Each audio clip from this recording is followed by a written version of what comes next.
Olá, a questão é se cristianismo é algo que surgiu somente após Constantino ou com Constantino, se antes disso nós tínhamos o evangelho sendo pregado, mas não um sistema, e se a gente pode dizer isso, né? Essa ideia apareceu para mim esses dias durante uma entrevista que um amigo deu para um pastor muito famoso, né? Era uma conversa, um bate-papo com um pastor muito famoso. E esse pastor famoso implicou com o termo cristianismo e disse essas coisas aí, né? Ele até disse assim, o cristianismo não tem nada a ver com o evangelho, e o cristianismo é perverso, o cristianismo é pós-Constantino, e não me interessa o que dizem os acadêmicos, essa é a verdade. É interessante quando você diz, né, não me interessa o que dizem os acadêmicos. Por quê? Porque, de fato, do ponto de vista histórico, essa afirmação dele é muito discutível. Houve ruptura, houve diferenças a partir de Constantino, na vida cristã, na vida da igreja? Sim. Suficientes para a gente dizer que outra coisa completamente surgiu e que cristianismo não existia anteriormente? Aí é discutível, né? É discutível assim, que mudanças foram positivas, que mudanças foram historicamente necessárias, quais foram negativas, mas é discutível. Agora, do ponto de vista filológico, escolher esse termo e conceder a ele um sentido que só caiba após Constantino e fingir que esse termo é algo que só pode ser aplicado ao que vem depois de Constantino, do ponto de vista filológico, isso é absurdo, né? Isso não é nem discutível, isso é insano. E aí é realmente necessário fazer ouvidos surdos aos acadêmicos, porque os acadêmicos vão dizer assim, que conversa fiada é essa? Né? E não precisamos assim ser excelentes pesquisadores para descobrir isso, não. Você não precisa nem muito buscar. Olhando para os pais da igreja, assim, você pode olhar ali para Inácio de Antioquia, né, que está muito perto do tempo dos apóstolos. Né? Se você pensar numa vida longa de João, ele está poucos anos após escrevendo suas cartas no comecinho do século II. E, por exemplo, ele escreve no comecinho do século II algo assim, né? Uma vez que nós nos tornamos discípulos dele, de Cristo, aprendamos a viver conforme o cristianismo. Em grego, essa expressão conforme o cristianismo é kata christianismon. O termo grego é christianismos. Não precisa nem traduzir, né? Pelo som você entende. É interessante também, eu não vou passar por todas as ocorrências do termo, né, mas você já descobre com essa pequena aparição da palavra aqui que o termo em si existe séculos antes de Constantino, né, séculos antes de alguém pensar que um dia existiria um imperador que seria favorável ao tal cristianismo, né? E é interessante que o próprio Inácio deixa pistas para a gente de por que esse termo é tão antigo, por que esse termo surge já lá no século II, né? No mais tardar no começo do século II. É claro que não é obrigatório pensar que Inácio é o primeiro a usar a palavra, né? Talvez ele seja o primeiro a registrá-la por escrito em um texto que nos chegou. Ela pode ter sido usada algumas décadas antes, inclusive. Mas o próprio Inácio dá alguma pista para a gente de por que essa palavra é tão antiga, por que ela foi cunhada, porque em alguns momentos ela aparece em tensão, né? Ela aparece em uma relação de tensão com outro termo que é iudaismos, né? Que vai ser traduzido para nós como judaísmo. E é interessante isso porque a gente percebe que o próprio termo iudaismos, ele nasce em uma relação de tensão com outro termo, que é o helenismos, né, que vai dar o nosso helenismo. Então esses termos surgem aí com um motivo.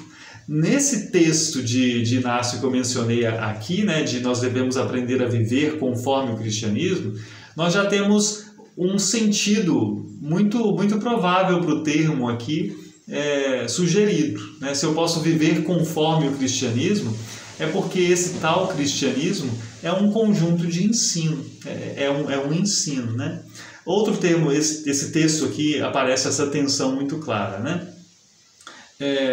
Deixa eu achá-lo aqui, isso.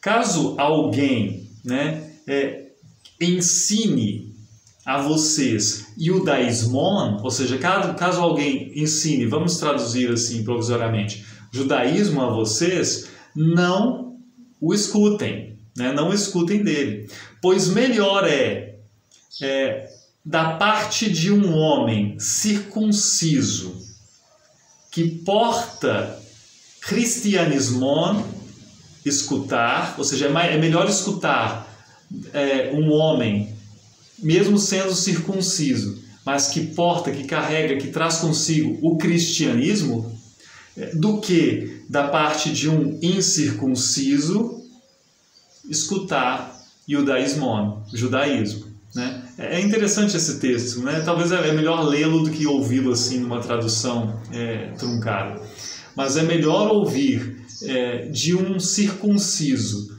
o cristianismo do que de um incircunciso, que seria um judaizante não judeu, né? O judaísmo. Aparece em outros textos, né? Não é só Inácio. Eu queria comentar também um texto do... Eu não vou achar agora, eu queria tanto ter separado isso. Do Martírio de Policarpo, que é um texto interessante também, em que ele fala... Desculpa, né? Vocês vão percebendo que eu não sou muito de preparar os vídeos com cuidado, mas quem já me conhece tem paciência com isso. Isso aqui é muito legal, que ele fala assim: eu sou cristão, né? Eu sou cristão, simplesmente Christianos em mim. Se queres o discurso do cristianismo aprender, né? Isso é simplesmente eidetheles ton tu cristianismo mathein logon. Então existe um logos do cristianismo aqui, né? Um logos tu cristianismo, né? Se queres aprender esse discurso ou essa razão do cristianismo, concede um dia e escuta. Ele está disposto a ensinar, né? Eu sou cristão. Se você quer aprender o discurso do cristianismo, esse discurso organizado, essa mensagem, essa razão do cristianismo, vamos marcar, né? Separa um dia, determina um dia para a gente conversar, né? E escuta de mim o que eu tenho a dizer. Já que eu sou cristão, eu posso te ensinar o logos do cristianismo. Percebe que o texto é tão claro? E a gente vai percebendo aqui, de novo, né, nesse texto que é o Martírio de Policarpo, uma confirmação daquela ideia já percebida em Inácio, de que o cristianismo, aqui o termo grego usado para isso, se refere a uma doutrina, né, a um ensino. O ensino de quem? Dos cristãos. Por isso aqui no Martírio de Policarpo você tem uma pessoa dizendo: eu sou cristão. Né? Então, se você quiser aprender o discurso do cristianismo, ouve o que eu tenho a dizer. Faz todo sentido, né? Cristianismo não é um sistema perverso. O cristianismo é a mensagem dos cristãos. E lembrando, né, que os primeiros a usarem o termo cristão, os primeiros a não usarem afirmativamente, mas de acolherem o termo cristão, né? Isso é outro vídeo que a gente podia fazer sobre isso, que é o uso do termo cristão no Novo Testamento. Mas no Novo Testamento, né? São os discípulos de Jesus ali que estão usando, acolhendo esse termo, e não o rejeitam. Em Pedro isso fica muito claro, né? Tem uma dinâmica muito interessante, na verdade. Pois então, alguém pode dizer assim: mas esse pessoal está escrevendo em grego, e muito antigamente, né? Isso persiste na igreja, não há um abandono do termo. Tertuliano usa o termo em latim, né? O termo correspondente, uma transliteração do termo grego Christianismos, ele usa em latim, né? O cristianismos, e usa de uma forma que lembra o que acontece lá em Inácio de Antioquia, porque está aqui também em paralelo com o termo judaísmo, né? No quarto livro do Contra Marcião, ele vai justamente tentar explicar que o cristianismo não é algo que surge pela implosão da lei dos profetas. E ele quer dizer assim que esse momento que ele vai mencionar a partir de João Batista, né, é planejado, um momento em que deveria cessar o judaísmo e começar o cristianismo. E ele usa cristianismos, né? Ele usa em latim aqui, né? Tertuliano, que também é muito anterior a Constantino. Então, tanto na escrita dos cristãos em grego quanto em latim, nós temos um acolhimento desse termo, nós temos um uso do termo anterior a Constantino e pensando numa realidade que é essa do ensino cristão.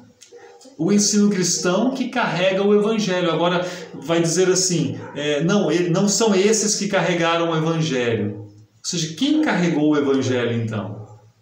Como que o evangelho chegou até nós? Se não foram as pessoas da igreja, se não foram as pessoas que diziam assim, eu sou um cristão.